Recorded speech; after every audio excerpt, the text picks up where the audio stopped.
Hello everyone, good morning. सुबह हो चुकी है। मैं सुबह यहाँ घूम रही थी तो सोचा ये फ्लावर आपको दिखा दूँ, कितने सुंदर लग रहे थे। और आज मौसम थोड़ा सा खुला हुआ है। आजकल मौसम का पता नहीं चलता, कब बारिश आ जाए कब मौसम खुल जाए। तो चलिए सुबह का काम थोड़ा सा शुरू कर लेते हैं। रात को तो मैं सारा सफाई करके सोती हूँ, लेकिन सुबह भी थोड़ी सी क्लीनिंग करनी ही पड़ती है। एक बार कपड़ा मारती हूँ।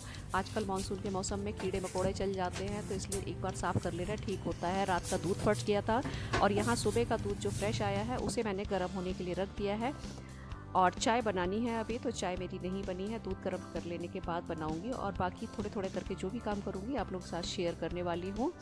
तो अभी सब सामान समेट कर बस रख रही हूँ। ये पनीर रात के दूध का है जो फट चुका था, तो मैंने सुबह उठकर पनीर बना दिया। आज मैंने कहा इसके पनीर पराठे बना लेते हैं दिन में, तो हो जाएगा। और शाम के लिए राजमा डाल दूंगी तो राजमा बन जाएगा।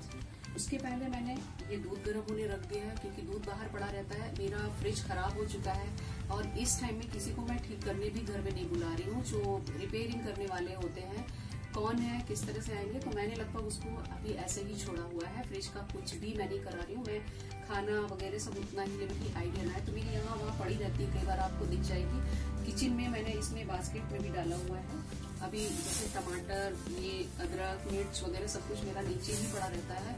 इसको मैंने इसमें रखा करके उतना ही बनाती हूँ जितना खत्म हो सके। और थोड़ा बहुत जो अगर कभी बच जाता है तो बाहर हमारे एक दो डॉगी आ जाते हैं, उनको डाल दिया जाता है। बाकी जो दूध वगैरह होता है वो इस्तेमाल हो जाता है। आज का दूध जैसे रात में फट गया था, तो ये फटे दूध के मैं पराठे बना लूंगी अभी, मतलब पनीर के, फटे दूध के नहीं, पनीर के मैं पराठे बना लूंगी अभी दिन में। और शाम के लिए मैं राजमा भिगो रही हूँ, तो शाम को मेरा राजमा बन जाएगा। और दूध आ चुका था तो दूध मैंने गर्म होने के लिए रख दिया है। और जो सब्जियां हैं, सब्जियां आप सोचेंगे फ्रिज तो है नहीं, सब्जियों का क्या करती हूँ। तो सब्जियां मैं आजकल वैसे भी बारिश के सीजन में महंगी हो जाती हैं, तो मैं उतना ही ले रही हूँ, जैसे 1 पाव या आधा किलो मैक्सिमम, इससे ज्यादा नहीं ले रही हूँ। सिर्फ आलू प्याज ज्यादा डाल देती हूँ। और सब्जी ये मेरी नीचे रखी है, कुछ डली में पड़ी रहती है, कुछ कई बार आपको स्लैब पर पड़ी मिल जाएगी। और उतना ही लेती हूँ जैसे कि हर दूसरे दिन मुझे खरीदना पड़े सब्जी, तो सब्जी बस उस हिसाब से खरीद रही हूँ। हरी सब्जी लिमिटेड लेती हूँ जो 2 दिन में खत्म हो जाए। टमाटर भी जल्दी सड़ जाता है, तो टमाटर को भी मैं कम से कम लिमिटेड ले रही हूँ जो इस्तेमाल कर सकूँ। और बाकी दूध को गर्म करके रख लेती हूँ। दूध फटने वाली बात होती है तो दूध 2 बार गर्म करना पड़ता है, जैसे एक अभी कर लिया और एक रात को मैं 9-10 के बीच कर दूंगी इसे गर्म रहता। सुबह जब मैं 8 बजे चाय बनाती हूँ तो उस वक्त 3 बजे ठीक ठाक मिलता है। फिर उसके बाद मैं एक बार और इसे बचे हुए दूध को गर्म करके रख देती हूँ। तो इस तरीके से मुझे अभी फ्रिज की जरूरत फिलहाल बहरहाल इस मौसम में नहीं हो रही है, क्योंकि यहाँ ठीक ठीक मौसम में बारिश हो रही है। रोज ही रात को काफी बारिश पड़ी है, अभी सुबह से थोड़ी देर के लिए रुकी है। और सुनने में आ रहा है कि 4 दिन तक यहाँ मौसम का अलर्ट दिया गया है, जो भरपूर बारिश होगी, बहुत ज्यादा बारिश जिसे कहते हैं। उत्तराखंड में पहाड़ों में बहुत बारिश होती है। लोगों के दूध गर्म हो गया है, उबाल आ रहा है, इसलिए मैं बंद कर देती हूँ और बातचीत भी बंद कर देती हूँ। दूध का काम मेरा हो गया है और आप लोगों से बातचीत इतनी देर हो गई है। अब मैं उसके बाद यहाँ से थोड़ा सा ये डाउन हो जाए, थोड़ा ठंडा दब जाता है क्योंकि फूलता है बहुत, और उसके बाद ठंडा हो जाए तो फिर मैं इसे जाली ढक दूंगी। कबीर आज गए हैं काम से और निकल चुके हैं, शायद दिन में फिर से आना होगा। दोपहर में दोबारा से 2-2:30 के करीब, 3 भी बज जाता है, कोई टाइम फिक्स नहीं है। और उसके बाद फिर कहीं नहीं जाना है, फिर घर में ही रहना है। और तो तब तक मैं वेट कर रही थी, मैंने कहा आप लोगों से बातचीत कर लेती हूँ। ये एक ऐसा टाइम होता है किचन में जब आप दूध गर्म कर रहे होते हैं, वेट कर रहे हैं किसी चीज का एक दो, तो ये टाइम मिल जाता है बात करने का। वरना ये दूध गर्म हो गया है, उबाल आ रहा है, इसलिए मैं बंद कर देती हूँ और बातचीत भी बंद कर देती हूँ। दूध का काम मेरा हो गया है और आप लोगों से बातचीत इतनी देर हो गई है। अब बाकी काम नहाने के बाद होगा। मैं नहा कर आ चुकी हूँ और कपड़े फैलाती हूँ पहले। कपड़े फैलाने के बाद फिर से मैं किचन में आकर दिन के लंच की तैयारी करूँगी। तो दिन में बस वही जो बताया है, पराठे बनाने हैं, पनीर जो फट चुका है, और उसके साथ चाय, चटनी, सॉस और रायता वगैरह रहेगा, उसका ही लंच किया जाएगा। तो इसके बाद मिलते हैं अभी किचन में।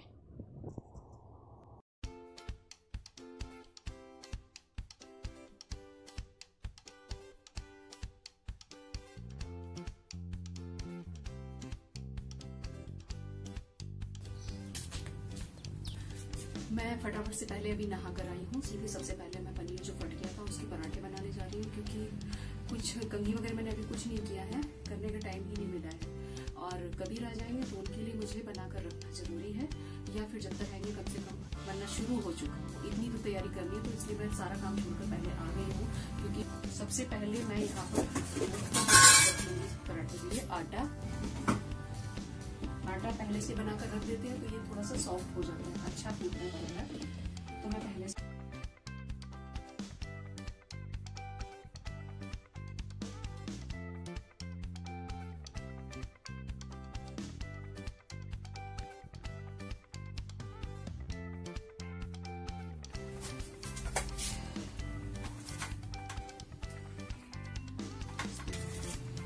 आंसू आ रहा है मेरा बहुत ज्यादा प्याज काटने से, बहुत तेज लग रहा है।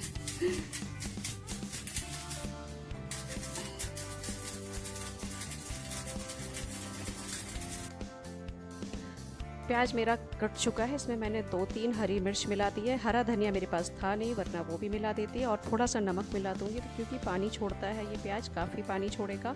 और अगर हम पानी नहीं निकालेंगे, थोड़ा सा ज़्यादा नहीं निकालना है, बहुत थोड़ा सा निकालती हूँ, वरना पनीर पूरा हमारा गीला गीला हो जाता है और भरने में थोड़ी सी प्रॉब्लम होती है। या तो आप इसमें थोड़ा सा फिर चुटकी भर बेसन मिला दें, 1-2 चम्मच, तो वो चिपक जाता है। मैं बेसन नहीं डाल रही। अब इतना पानी है तो मैं कप में निकाल के रख लेती हूँ एक किनारे, और यदि ज़रूरत पड़ी, सूखा ज़्यादा लगेगा ड्राई, तो मैं इसको मिक्स कर सकती हूँ, वरना अभी तो इतना सारा निकाल दूँगी मैं। और उसके बाद इसमें मिला लूँगी पनीर अच्छी तरीके से, और थोड़ी सी काली मिर्च डालूँगी इसमें, और भरावन तैयार करूँगी अच्छी तरीके से, खूब मैश करके रख लूँगी इसे, और फिर उसके बाद पराठे बनने शुरू होंगे।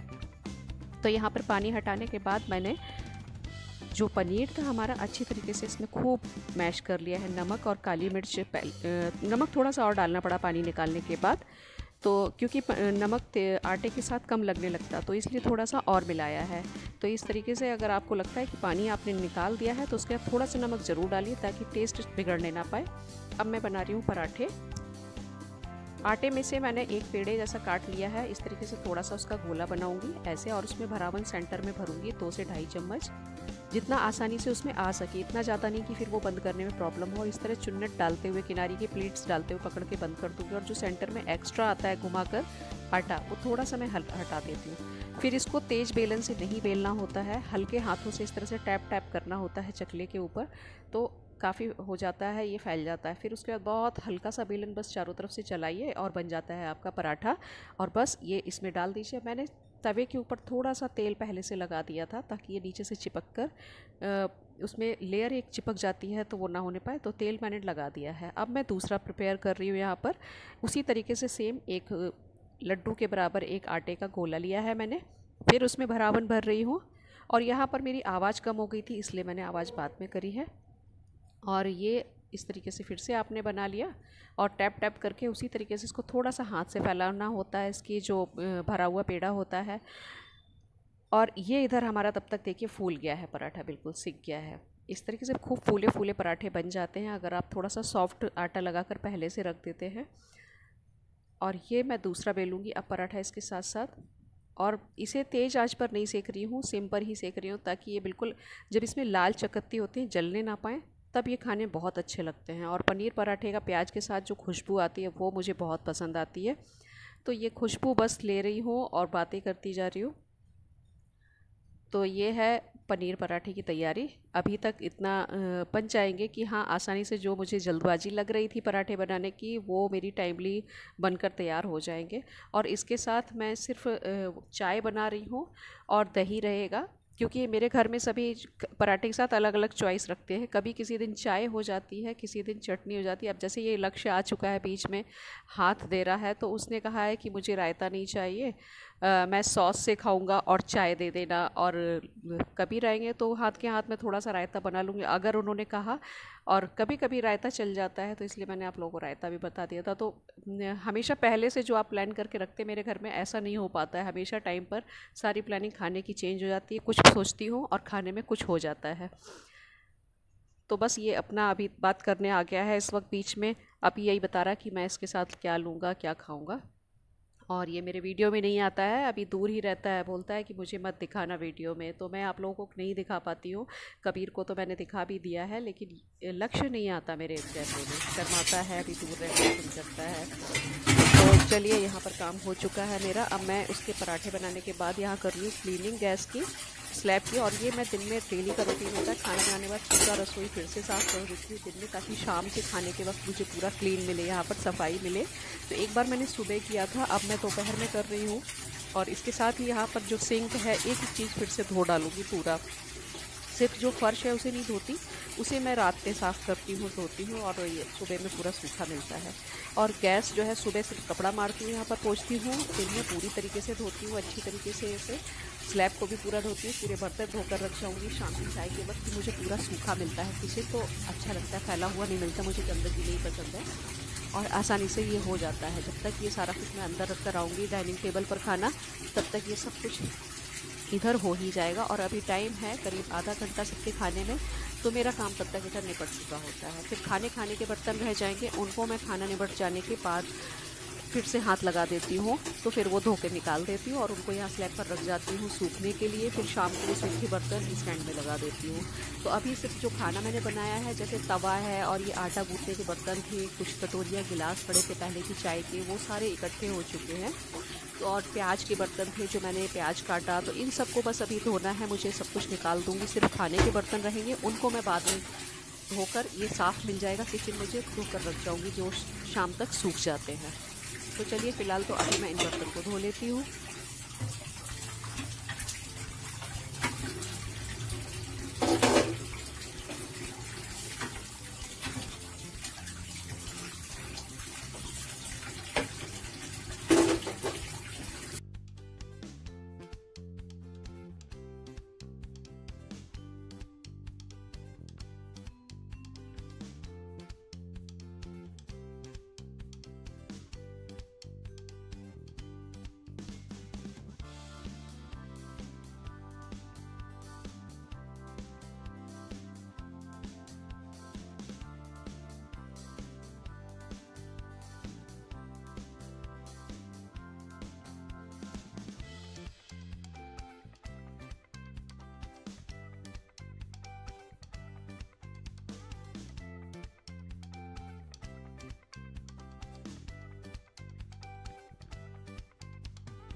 अब मैं यहाँ पर अभी बर्तन धो रही हूँ। इतनी देर में आप लोगों से बात करते करते किचन का काम करते हुए मौसम बदल गया है, बाहर बहुत ज़्यादा बादल आ चुका है। तो मैं बाद में बर्तन धोऊंगी। अब जो खाने वाले हैं रह जाएंगे, उनको थोड़ी देर के बाद, अगर बारिश नहीं हुई तो मैं करके यहाँ रख जाऊँगी। अभी फ़िलहाल के मैंने बर्तन निपटा दिए हैं, कूड़ा वगैरह हटा दिया है। और बाहर से पहले मैं कपड़े उठा लूँगी, क्योंकि बारिश अगर एकदम से ज़ोरों की आ गई तो सारे कपड़े भीग जाएंगे। तो फ़िलहाल ये किचन का काम ख़त्म हो गया है, मैं कपड़े उठाती हूँ। और आप लोगों से रिक्वेस्ट है, अगर आप मेरा व्लॉग देख रहे हैं, मेरा वीडियो देख रहे हैं, तो प्लीज़ मेरे चैनल को सब्सक्राइब कर लीजिए, लाइक दे दीजिए। लाइक करने से मुझे लगता है हाँ किसी ने मेरा वीडियो देखा है, और मैं आगे वीडियो बनाने की मुझे एक प्रेरणा, हिम्मत मिलती है, मोटिवेशन मिलती है। तो कपड़े मैं यहाँ पर उठाकर अंदर, अब थोड़े थोड़े गीले रह गए हैं, उनको मैं वही है कमरे में ही फैलाना पड़ेगा। अंदर सारे कपड़े पहले के भी फैले हुए हैं और इनको भी वहीं पर जाकर फैला देती हूँ। वैसे एक बड़ा स्टैंड मैंने अंदर की तरफ भी रख रखा है, अगर वहाँ जगह हुई तो स्टैंड पर ही डाल दूँगी। ये छोटा स्टैंड है जिसे मैं खुले में डाल देती हूँ उठाकर। क्योंकि ये इतना भारी नहीं है और दूसरा वाला जो बड़ा है वो काफ़ी भारी है, तो इसलिए मैं छोटे स्टैंड को बाहर इस्तेमाल करती हूँ। अब मैं इसको समेट भी देती हूँ इस तरह से। तो चलिए मिलते हैं अगले वीडियो में, बाय बाय।